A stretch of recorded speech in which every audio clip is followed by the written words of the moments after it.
பாகிஸ்தான் 1971ஆம் ஆண்டு பங்களாதேஷ் விடுதலை போரில் ஏற்பட்ட மிக மோசமான தோல்வியின் விளைவாக அணு ஆயுதத்தை உருவாக்குவதற்கான முயற்சிகளை முன்னெடுக்க தொடங்கினாங்க.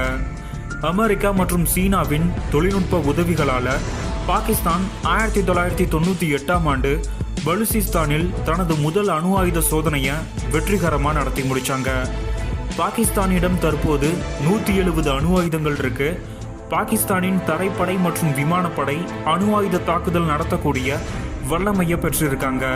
பாகிஸ்தானின் ஷாகின் 3 அணு ஏவுகணையை கொண்டு பாகிஸ்தானால் ஆசியாவின் பாதி நிலப்பரப்பை முழுமையாக தாக்கியளிக்க முடியும்.